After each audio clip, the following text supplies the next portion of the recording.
इस वीडियो में हम बात करने जा रहे हैं संवर्धना मदरसन इंटरनेशनल लिमिटेड के बारे में। 107 रुपए का शेयर है, 5.5% की बड़ी रफ्तार इसने दिखाई है और पिछले एक महीने में देखो तो 15% की तेजी है।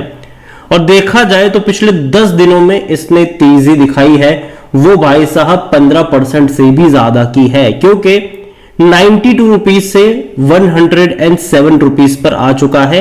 तो 15% से भी ज्यादा की तेजी पिछले सिर्फ और सिर्फ 10 दिनों में इसने दिखाई है। बात करेंगे कि जो तेजी आई है वजह क्या है और बड़े एनालिस्ट की यहां पर क्या रिकमेंडेशन है इस कंपनी को लेकर। देखिए वीडियो को शुरू करने से पहले अगर आपने अभी तक चैनल को सब्सक्राइब नहीं किया तो प्लीज अभी इसे सब्सक्राइब कर लीजिए, क्योंकि आगे भी बहुत सारे वीडियोस है जो आपको काफी ज्यादा हेल्प करेंगे। तो 107 रुपए का शेयर है संवर्धना मदरसन इंटरनेशनल का। आज अच्छी रफ्तार है, एक महीने में भी देखो तो अच्छी रफ्तार है, एक साल में भी देखो तो अच्छी रफ्तार है। लेकिन आपको बता दें कि एक बड़ी रफ्तार के बाद बड़े लंबा समय कंसोलिडेट भी ये करता है, उसके बाद दौड़ने के लिए तैयार हो जाता है। इवन अगर आप 5 साल का भी ग्राफ देखोगे तो ये चीज पता चलेगी कि एक बड़ी रफ्तार थी कोविड के दौरान। यहां पर देखो तो 36 रुपए से बेहतरीन रफ्तार बनी थी और ये गया था 165 रुपए से भी ऊपर। उसके बाद कंसोलिडेट किया, फिर एक बड़ी डिक्लाइन से गुजरा, फिर बाद में लंबे समय का कंसोलिडेशन वाला फेज रहा इसका, फिर एक बड़ी रफ्तार पकड़ी, फिर एक कंसोलिडेट किया, अब वापस दौड़ने के लिए तैयार हो चुका है ये शेयर। और देखा जाए तो ये जो बड़ी गिरावट थी उसकी कुछ अलग अलग वजह भी थी, और स्प्लिट होना, बोनस देना वो भी एक वजह थी यहां पर। लेकिन आज की जो तेजी की वजह है कि कुछ दिग्गज एनालिस्ट ने अपनी कैलेंडर ईयर 2024 के टॉप पिक्स में संवर्धना मदरसन को रखा हुआ है।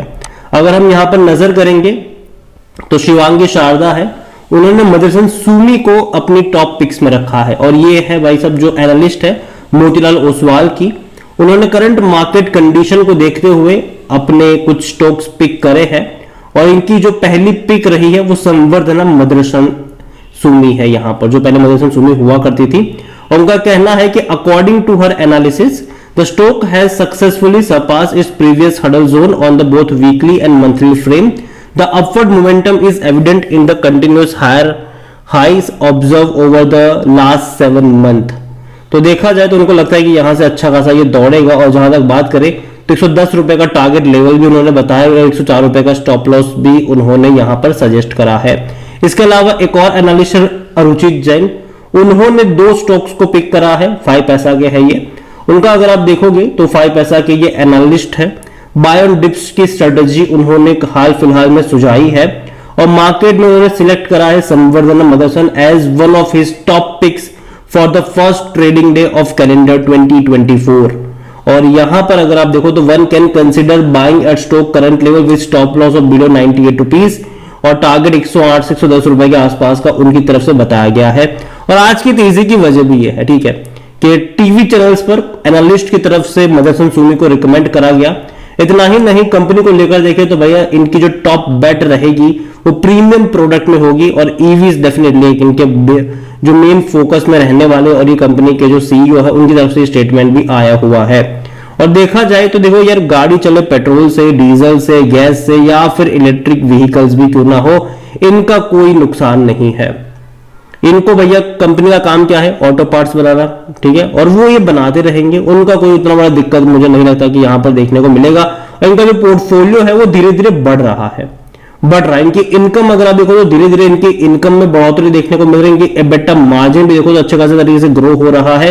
और कंपनी का अगर आप देखोगे तो वी आर कंप्लीटली इंजन, अगर हम बात करें तो we do not do any parts for engine, we do interior exterior, so this will remain regardless of whether it's ICE engine or a battery or hybrid or hydrogen in the future.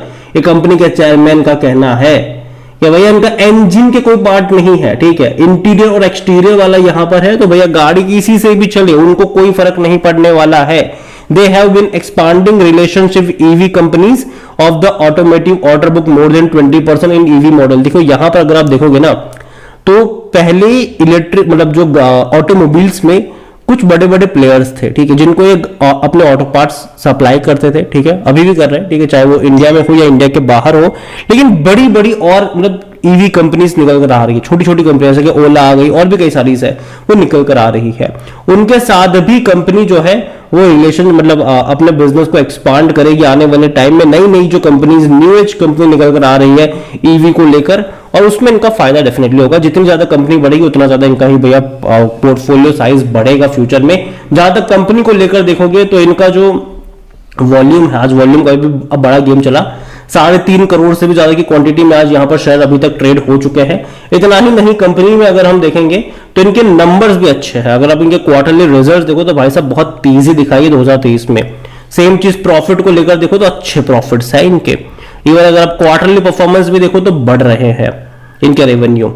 और जहां तक बात करी जाए तो देखो company अपने non automobile business के ऊपर भी काफी हद तक फोकस कर रहा है। कई सारी छोटी मोटी एक्विजिशन भी इन्होंने करे हुए हैं पास्ट में, और वहां पर भी इनका एम है कि भैया 2025 फाइनेंशियल ईयर तक इनके टोटल रेवेन्यू का 25% का रेवेन्यू इनके नॉन ऑटोमोबाइल बिजनेस से आना चाहिए। और उसको लेकर डेफिनेटली उन्होंने काफी कुछ करा है, पास्ट में काफी कुछ करा है। लेकिन अगर बात करी जाए वैल्यूएशन को लेकर भी तो भाई साहब इनका जो पी रेशो 36 का है। आप इसको महंगा नहीं कह सकते अभी भी। 73 का इसका सेक्टर पी है और 89% एनालिस्ट कहते हैं खरीदारी करो। शेयर होल्डिंग में अगर हम बात करेंगे, प्रमोटर के पास 64.77% की होल्डिंग है। प्रमोटर की 1.50% की होल्डिंग गिरवी है। बड़े बड़े इंस्टीट्यूशंस के पास भी अच्छी खासी क्वांटिटी में शेयर है। 11.95% म्यूचुअल फंड्स के पास है। 3.04% डोमेस्टिक के पास है। एफआईएल्स 11.41% की होल्डिंग लेकर बैठे हैं। रिटेल और अदर की मिलाकर 8.83% की होल्डिंग है, जिनमें से रिटेल इन्वेस्टर्स 5.88% की होल्डिंग लेकर बैठे हुए हैं। अदर पार्टीज 2.95 पर है।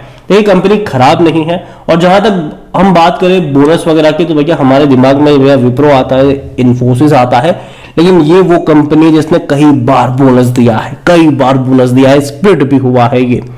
और शेयर इसका इसी वजह से इस प्राइस पे ट्रेड कर रहा है कि कई बार स्प्लिट हुआ, कई बार बोनस पे किया। अगर नहीं किया होता तो भाई साहब आज ये भी बहुत हाई प्राइस पे होता, काफी हाई प्राइस पे ये भी होता।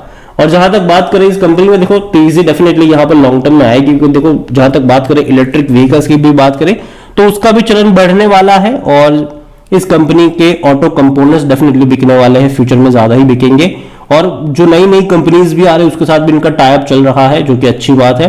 और इंडिया के बाहर भी बड़े पैमाने पर इनका बिजनेस फैला हुआ है। ठीक है, इंडिया के बाहर भी, यूरोप से लेकर अमेरिका से लेकर और चाइना में इनका बिजनेस फैला हुआ है। और कहीं ना कहीं उनको इसका फायदा भी मिलेगा। लेकिन हाँ, अगर बाहर के देशों में स्लो डाउन आता है तो इसका असर इस कंपनी पर भी देखने को मिलता जरूर है। लेकिन मैं यही कहूंगा कि नजर रखिए इस कंपनी के ऊपर, खराब नहीं है। लेकिन हाँ, जब तेजी के बाद डिक्लाइन आएगा तो यहां पर अगर आप खरीदारी भी कर रहे हो तो आपका जो नजरिया है वो बाय ऑन डिप्स का होना चाहिए। किसी भी एक लेवल पे बहुत सारे शेयर्स खरीद के मत बैठ जाना, धीरे धीरे ऐड करने के मौके आपको यहां पर ढूंढना चाहिए। हर 10% के डिक्लाइन पे ऐड करने के, एवरेज करने के मौके आपको यहां पर ढूंढते रहना चाहिए। लॉन्ग टर्म का आउटलुक यहां पर आपको होना चाहिए, शॉर्ट टर्म का नहीं। लॉन्ग टर्म में मुझे लगता है कि पोटेंशियल है इस कंपनी में, लेकिन साथ में मैं एक चीज ये भी कह दूं कि जब भी तेजी आएगी कंपनी भैया बोनस दे देगी और वापस से प्राइस एडजस्ट हो जाएगा। आपका नंबर ऑफ शेयर्स बढ़ता जाएगा लेकिन प्राइस इसी के आसपास हर बार घूमता रहेगा। तो कंपनी डेफिनेटली आने वाले टाइम में, और जहां तक बात करें ईवी को लेकर मैं बात करूं, डेफिनेटली इसका एक बेनिफिशियरी ये भी है। ठीक है, तो नजर रखिए। वीडियो को यहीं पे एंड करूंगा। पसंद आया हो तो लाइक करो, शेयर करो। चैनल अगर पहले बार हैं तो प्लीज सब्सक्राइब करें। और संवर्धना मदरसन इंटरनेशनल लिमिटेड के बारे में आप क्या सोचते हैं वो भी आप मुझे कमेंट करके बताओ।